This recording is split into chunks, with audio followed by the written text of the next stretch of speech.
stižu nam 3 lavice. 3 lava. Ne, 6 lavica. Ko će pričat? Ko će pričat? Ovako se krene da vide 3 lava. Kojim dobrom vi? Što ćete vi? Eto, došli smo pokazati nešto što znamo. A što znate? Svašta. Borilačke vještine? Da. Jel bi vas 3 mogli istući nas dvojicu? Da? Da. Evo viš kak variš prosjek. Kakve su to borilačke vještine? Karate, kickboxing, uz O, muziku.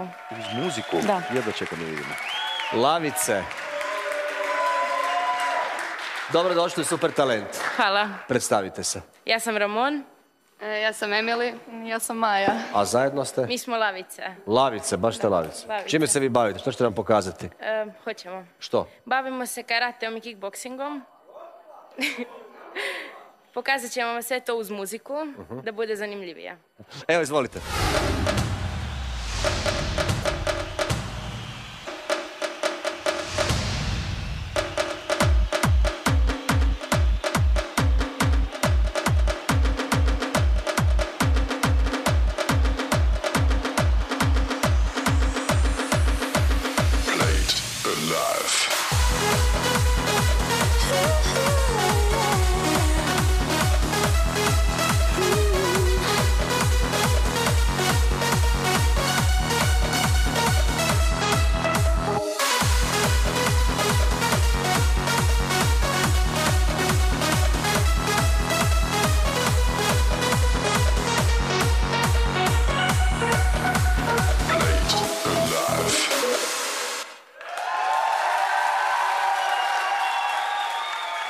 Vrlo zanimljivo, dosta usklađeno. Jesu to najatraktivnije figure koje se u kickboxingu mogu napraviti ili ima i nekih težih? Ima i težih. Da.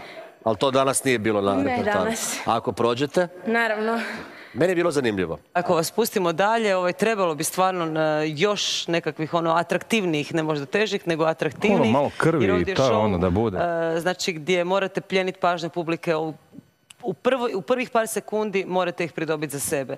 Pa što atraktivnije, to bolje. Moja ocjena je ipak edukativni ne. Oho. Kaj je, Merla je baš hrabar frajer. Ajde. Ti? Da, ja se bojim da. Da, kažem Enis? da. Pa ako se borimo dalje, da. Da. Znači imate šansu dalje.